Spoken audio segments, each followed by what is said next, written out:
What is going on, ladies and gentlemen? My name is Pete, and today we're going to be talking about my current feelings towards the Xbox One X and why I'm still excited to buy it, even though it seems like they're giving me some reasons not to be.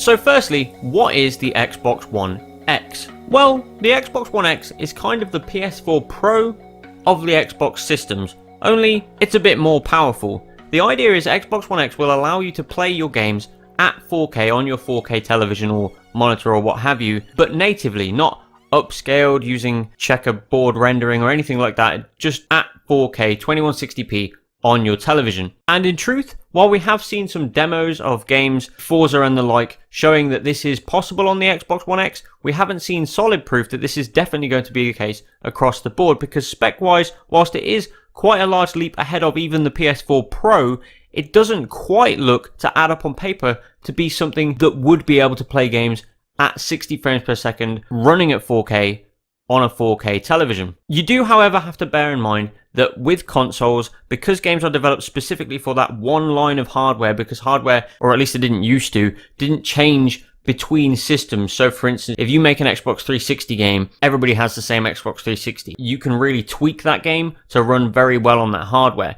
Whereas if you make a PC game, everybody has different PCs. Everybody has a different processor, graphics card. Your game has to take maybe a few compromises to make sure that it can run on all of those systems. That way you have as fewer people as possible running into issues when playing your game, but that does mean that a PC would require a lot more power to run the same thing at the same resolution, potentially at least, than a console would or should, which is exactly where the Xbox One X fits in. It comes in slightly less powerful than a decent-ish PC, and as I said, it's hoping to run your games natively at 4K. So to put it simply, the idea behind this is best graphics, best performance, best system. But what good is a system without games? We found out at E3 2017, so back in June, that the release date for the Xbox One X would be November 7th this year. And alongside that, we would get the release of Crackdown 3, which had been spoken about since E3, I believe, 2014. One of the most disappointing things to come out in the news in the last couple of weeks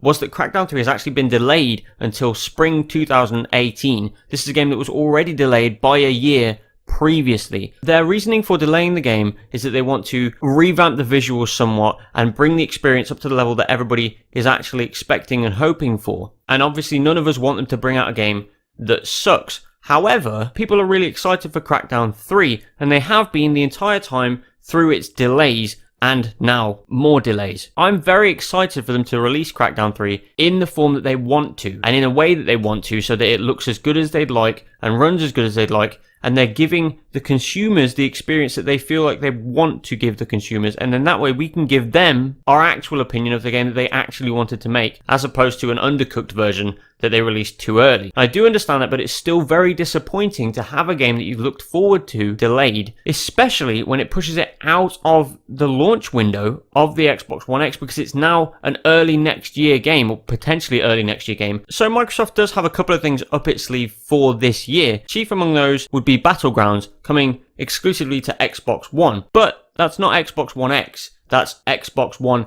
as a whole, so it includes Xbox One X and Xbox One S and Xbox One, and obviously it's already on PC, but that's quite a heavy hitter to have. As I mentioned before, we've seen demos of Forza running at 4K at 60 frames per second, and Forza will be coming out before the launch of the Xbox One X in October, I think. So that might pull some people in as well. But in terms of exclusives for this system, or even Xbox One systems in general, they have very, very little this year for us to be excited about. Of course, you'll have all the third-party lineup of games, Call of Duty and Star Wars Battlefront, but those are also coming to the PlayStation. And yes, the idea behind the Xbox One X is that it will play them better than the PS4 Pro will, but if you already own a PS4 Pro, or even a PS4, or even an Xbox One, I'm not sure you would make that jump just for the potential improvement in performance or visuals especially as a lot of people that would make that jump did, but with PCs. So what you're doing is selling a console in the hopes that people just appreciate the technology you're selling them and appreciate the differences in the games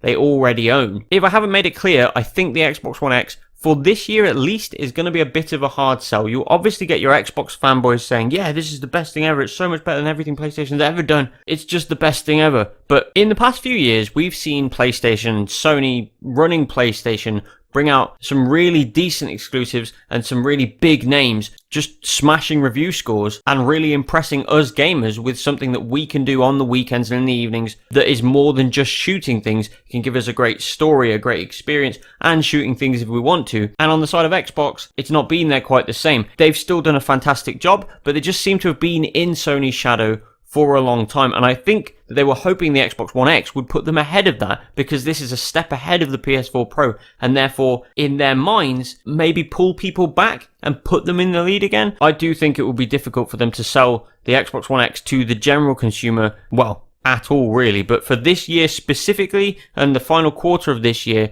I think it would be very difficult for them to shift those units in the way that they were expecting to. I do, however, think that Microsoft are smart enough to take in the information that's coming to them and devise a plan to come out with maybe more titles, more exclusive. I know you can't just say, hey, we need more games, let's make more games. But they are smart enough to do something about the information that's coming to them and react with it. And I think that means that next year and the year after that could potentially be a very good year for Xbox as a reactive year to the one they've just had, where it really wasn't the best. I don't think they have a chance of actually being in the lead sales-wise in the grand scheme, but on a month-by-month basis, they could certainly pull it back, as they have done a couple of times over the past couple of years. So, do I think you should be excited for the Xbox One X? Well, that's a difficult one to say. I think you should be excited for it because every new piece of hardware and every progression in the gaming industry pushes everything forward. Nothing, for the most part, will bring it back. However, I don't think you should be rushing out to buy one unless something really screams to you as something you have to have on your 4K television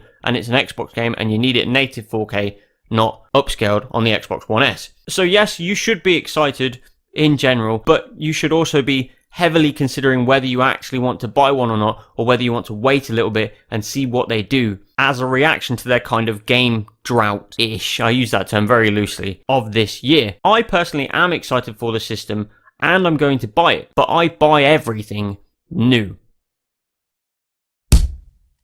As always, this has been a bit of a rambling video, but it consists of my opinion, and hopefully my opinion can help you form your own opinion. Hopefully it's been helpful to you in some way, shape or form. If you enjoyed the video, make sure you leave a like, and if you really enjoyed the video, then why not subscribe? I've been Pete. Thanks for watching.